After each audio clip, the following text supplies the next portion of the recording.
खुलुमबाय लोगोफोर, गोजोन फुंबिलि बयनिसिमबो। नोंथांमोनखौ एनबि ब्रह्म चेनेलाव फिन खेबसेबाव बयखौबो बरायनाय बावहरग्रोनाय जाबाय। आं दिनै नोंथांमोननि सिगाङाव आरोबाव मोननैसो सानसेयारि खौरां लानानै फैबावलायबाय। आसा खालामो नोंथांमोनहा खौरांखौ खोनासंनानै मोजां मोनगोन। दिनैनि गिबि खौराङावनो दङ एनडिए गावस्रानायनि उनाव UPPLआ बिटिआरआव गावनि बाहागोखौ बांहोदों। गाहाय मासिफोराव मुलाम्फा जानायनि थांखि। बिसायख'थिनि थाखाय साननैसोल' थाबावनायलाय बड'लेण्ड टेरिटरियेल रिजन बिटिआरआव फोसावदिंनाया गोख्रोंनिफ्राय गोख्रोंसिन जादों। इउनाइटेड पिपल्स पार्टी लिबारेल UPPLआ एनडिएजों सोमोन्दो सिफायनानै आरो गाहाय बियाबफोराव हारसिं बादायलायनायनि थाखाय सायख'दों। बिसायख'थिनि सिगां हेफाजाब होनायखौ गोख्रों खालामनो थांखि लानानै दोलोआ क'क्राझार जिल्लानि मोनबा बियाबफोर गसाइगाव, परबतझरा, दतमा, बावखुंग्रि आरो क'क्राझाराव फारि-फारियै हानजा सुरनानै गावनि गोसारथिखौ बांहोदों। सुक्रबाराव दतमायाव जानाय मोनसे रेलियाव बाहागो लानानै केबिनेट मन्थ्रि उरखावगोरा ब्रह्म बिथाङा एनडिएखौ नागारनायनि दोलोनि थिरांथाखौ रैखा खालामनानै बुङो दि बे थांखिया UPPLनि थाथायखौ गोख्रों खालामदों। UPPLआ दा कंग्रेस एबा बिजेपि दोलोनि जेबो गोरोबथा गैया। जों गोजोननि थांखिखौ लानानै एनडिएआव हाबदोंमोन, नाथाय एनडिएआ गावनो बे थांखिखौ नागारबाय। बेयो जोंनि थाखाय जेबो खहा नङा। बेनि सोलाय जों मोनसे गोख्रों थासारियाव दं। खहाया एनडिएनिसो जागोन। बे बाराव भटारफोरा UPPLखौ गोख्रोङै हेफाजाब होगासिनो दं होनना बिथाङा बुङो। ब्रह्म बिथाङा दाबि खालामदों दि दोलोआ दतमा, क'क्राझार, परबतझरा, बावखुंग्रि, गसाइगाव, उदालगुरि आरो तामुलपुर बायदि गोबां बियाबफोराव गोख्रों थासारियाव दं।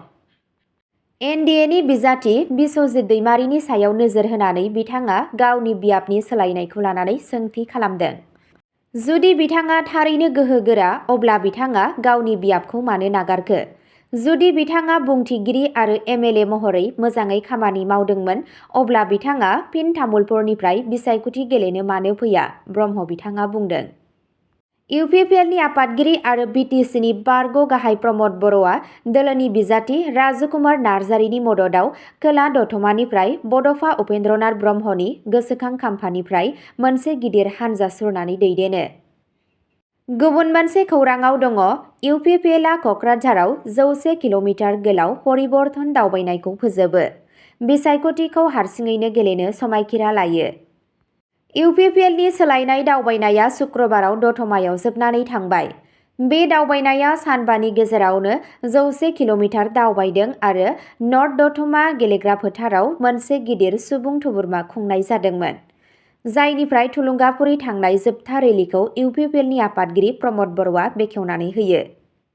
बर'आ गावनि बिबुंथियाव बुङो दि दोलोआ फैबाय थानाय बिधान सभा बिसायख'थिखौ बिटिसिनि सिङाव थानाय मोन 15 मासियाव आरो बेनि उनाव रावबो दोलोजों गोरोबथा खालामालासेनो बिसायख'थि गेलेनो थांगासिनो दं। बिथाङा बुङो दि BPFआ गावनि रादायफोरखौ मावफुंनायाव फेलें जादों आरो गोखै थाइजौफोरखौ खेबनै फाननो हानाय नङा मानोना दोलोआ मुसलमान, आदिबासि आरो राजबंसिफोरखौ थगायदों। BPFआ गोहोआव फैफिन्नायनि उनाव हिंसाया फैफिनबाय आरो दोलोआ नखरारि राजखान्थिखौ बांहोगासिनो दं। बिटिसिनि गाहाय हाग्रामा महिलारीनि बिसि सेउलि महिलारीखौ क'क्राझाराव बिजाथि महरै थिसनदों। गुबुन मोनसे खौराङाव दङ फरायसाखौ थाखो खथायाव उदखारि होननानै बुंनायनि उनाव बेंगलुरुआव प्रफेसारखौ सासपेन्ड खालामदों। बेंगलुरुनिफ्राय जानाय मोनसे गिख्रंथाव जाथाया फरायसाफोरनि गेजेराव आरो ससियेल मिडियायाव रागा जोंखांहोदों।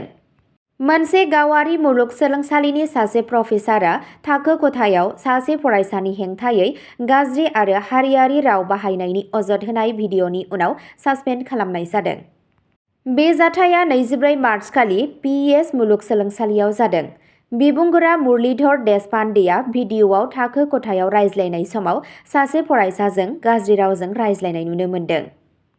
भाइरेल क्लिपआव बिथांखौ बुंनाय खोनानो मोनो दि नोंथाङा सासे उदखारि, मा जानानै फैयो? आं सानदोंमोन दिनै आं सिरि जागोन। नोंहा जेबो लाजिनाय गैया नामा? खामानि गैयै मानसि। खौरां मोन्नाय बादिब्ला बे भिडिअ'खौ फरायसाफोरा थाखो खथायाव रेकर्ड खालामदों। बेखौ अनलाइन शेयार खालामनायनि उनावनो बेयो गोख्रैयै गोसारदोंमोन आरो हादरनाङैनो मानसिफोरनिफ्राय गोख्रों फिनजाथाय जागायजेन्दोंमोन। गोबां फरायसा आरो समाजारि हानजाफोरा बे बिबुंथिखौ मोजां नङा आरो सोंखारिजाथाव बुंदों। इन्डियान नेशनेल कंग्रेसनि फरायसा आफादनि सोद्रोमाफोराबो मुलुगसोलोंसालिनि बिबानगिरिफोरखौ लोगो हमनानै गोख्रों राहा लानो दाबि खालामदों। बे आयदाया गिदिर जानायनि उनाव मुलुगसोलोंसालिया नायबिजिरबाय थानाय समाव बिबुंगोराखौ सासपेन्ड खालामनो थिरांथा लायो। मुलुगसोलोंसालिया आथिखालाव सीसीटीवी फुटेज आरो गुबुन फोरमानफोरखौ नायबिजिरगासिनो दं, जाहाथे थाखो खथायाव मा जाखो बेखौ मिथिनो हायो।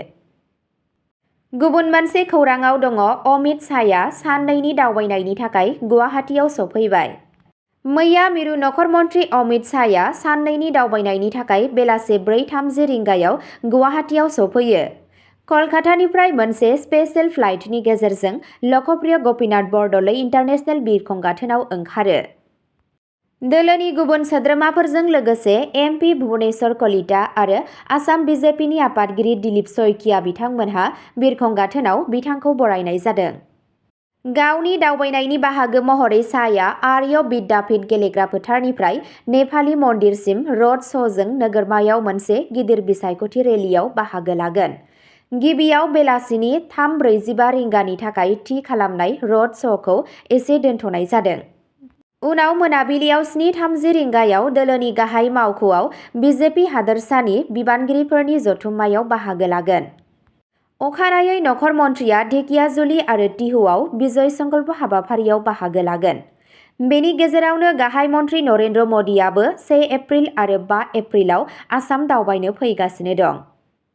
गुबुन मोनसे खौराङाव दङ जरहाटआव बमा बेरफ्रुनायाव गथ'जों लोगोसे 2 सुबुंनि जिउ खहा। सनिबारनि सानजौफु समाव जरहाटनि मोनसे सुबुं अनजिमा थानाय ओनसोलाव मोनसे गोहोगोरा बेरफ्रुनायनि जाहोनाव सासे गथ'जों लोगोसे 2 सुबुंनि जिउ खहा जायो आरो गुबुन 2आ गोब्राबै जोखोम जायो। बे समावनो नगावनि थागिबि नुर महम्मदआ जायगायावनो जिउ गोमायो। उनाव जरहाट मेडिकेल कलेज आरो देहा फाहामसालियाव जोखोम जानानै 8 बोसोर बैसोनि गथ'सा इकबाल आहमेदआ जिउ गोमायो। जोखोम जानाय 2 सुबुंखौ एखे देहा फाहामसालियाव फाहामथाय होनाय सोलिगासिनो दं आरो बिसोरनि हालोदआ गोब्राब हालोदाव दं होननानै मिथिनाय जादों। बे जाथाया सानजौफुनि 3:30 रिंगासो समाव राजामेदाम निउ कल'निनि गंसे भारा न'आव जादों। बे बेरफ्रुनायनि सोदोबखौ गासै जायगायाव खोनानो मोन्दों, जायनि जाहोनाव थागिबिफोरनि गेजेराव गिखांनाय सोमजिदों। फरेन्सिक हानजाया जायगानिफ्राय सेम्पोल बुथुमदों आरो बेरफ्रुनायनि गुबै जाहोनखौ मिथिनो थाखाय फोरमानफोरखौ नायबिजिरनो जागायदों। जायगानि सुबुंफोरा बे बेरफ्रुनायनि गोहोमखौ जोबोद गोहोगोरा होननानै फोरमायदों। गोसा सोदोब खोनानानै जाथाय जायगायाव खारलांदोंमोन। गिबियाव बिसोर सानदोंमोन दि एलपिजि सिलिन्डार बेरफ्रुदों, नाथाय बिदि नङा। नसुंसेनि सुबुंफोरा बुंदों दि बुथारजानाय सुबुंफोरा माबा मोनसे आनबक्सिं खालामगासिनो दंमोन जेब्ला बियो हरखाबै बेरफ्रुदोंमोन।